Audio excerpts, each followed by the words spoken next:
Art takes the chaos of life and gives it some meaning.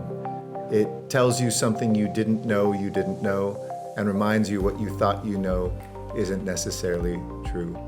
It grounds you to where you belong, both in history and in place, and provokes you where you might want to explore. It takes you out of who you are, but grounds you and connects you with the place that we all belong with one another. You know, that's a really hard question. I'm not sure I have an answer.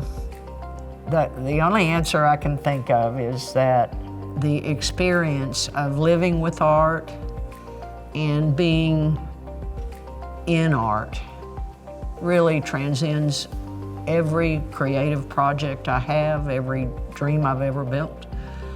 And I think that's what art is really all about, is when we can bring it into our hearts and let it enhance creativity and enhance our efforts to support and love our communities. When I was asked to make this video, I had just finished reading Glennon Doyle's Untamed. And in the book, she briefly comments on art, and there was a quote in there that I kept thinking about. She writes, "Good art originates not from a desire to show off, but from a desire to show yourself. Good art always comes from our desperate desire to breathe, to be seen, to be loved. In everyday life, we are only used to seeing the shiny outer layer of folks. Art makes us less lonely because it comes from the desperate center of the artist." And I think that this desire to show ourselves, to be vulnerable, to wonder, to question, it promotes a more open, connected, engaged society. Museums are now providing art that's not just accessible, but it's dialogue provoking. Art allows us to face our world, to turn to a stranger and start a conversation. How powerful is that? So, how does art inspire me? Art inspires me to see a more positive future for our world. It inspires me to see the good and the possibility that there is out there. Thank you.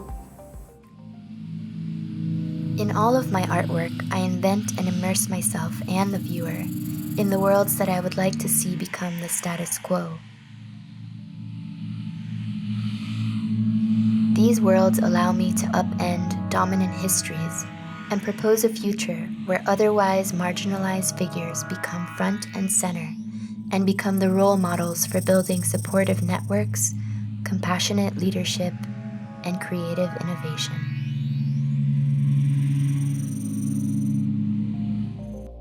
When I think about how the arts can really help us think to the future, I think about what I know really well, which is when I'm in an art making space, a studio or a classroom, and I'm deep into my creativity, I feel a connection to my fellow artists around me, and there's safety, and there's connection, there's conversation, and there's ideas that are sparking, and things just start to flow. And it's such a unique space where I just feel like I can be myself and I'm understood for who I am, and I can also try out new aspects of myself. So I think for the future, I would just love to see like those four walls of the studio are expanded to cover, all the miles of the earth, so that like everyone would have the opportunity to experience what that connection is and what that sort of freedom in making is. I would just hope that we could all have that experience, because I think it would really open people up. So. The arts inspire me to imagine the future because of their ability to bring people together by celebrating their differences. The different perspectives and histories reflected in the arts help me learn about the world of today and make me excited to see what tomorrow brings. The arts have given me such a lovely, welcoming environment to grow as a person in that I can't help but picture an inspiring, inclusive future in store for all of us. That contagious passion and determination to become better gives me hope, and I am incredibly excited to be an active participant in our changing world. It is through the arts that I imagine the future. It is when I look at work such as Afrofuturism, where I can see a possibility, a world where everyone is equal, is considered, is thought of. That's the way I see the future, and I see it in art. I think it also brings the community together, and it brings several people together for one cause. And I think that's what's beautiful about it.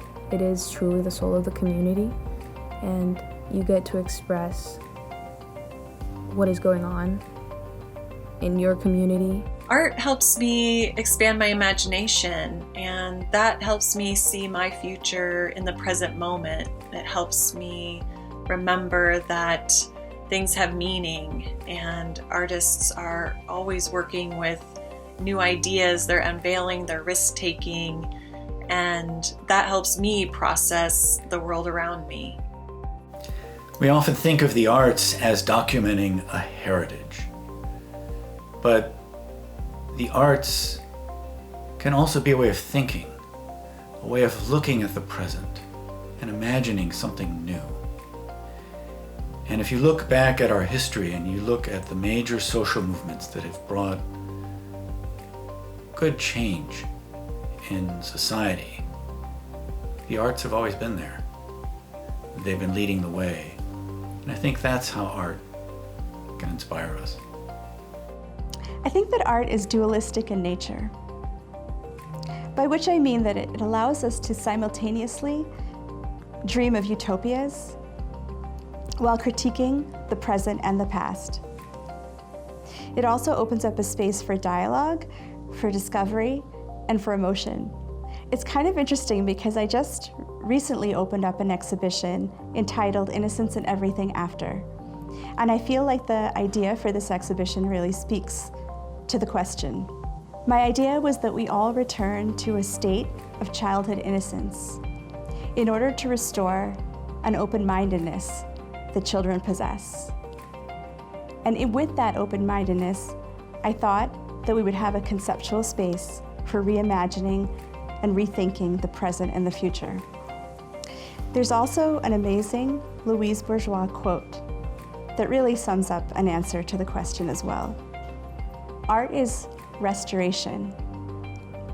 The idea is to repair the damage inflicted in life and to make something that is fragmented, which is what fear and anxiety do to a person, into something whole. And it's this wholeness, the wholeness of art, that allows us to reimagine or imagine the future. Well, I think that imagining is art, you know? So in order to imagine a future, you have to have art. You can't, to make something out of something that doesn't exist yet, the future has not arrived. So we need art to help us imagine what that is. We need art to help push us forward. We need art to help us reflect. We need art to help us, to gather ourselves together. We need art as our armor, So art is our tools for the future. Too often, what we believe is possible is really limited by the past. When people say, we can't do that, that's never been done before. That's where art can come in, because art can help us imagine those possibilities. One reason that I was really proud to play Olivia Pope on Scandal is that it showed America, it showed the whole world what it could look like to have a Black woman in power at the highest levels of politics. The show even helped us to imagine a woman in the White House, in the Oval Office. And now a Black woman, a South Asian woman, is on a major presidential ticket, something that was almost unimaginable when we first started the show back in 2012. Now, I am not taking any credit for this achievement, none at all, but art can give people the opportunity to imagine what they've never seen. And you have to imagine first before you can build a more equitable future. Art lets people into our hearts and into our homes so that we can believe in the possibility for all of those people to live full, rich, beautiful lives.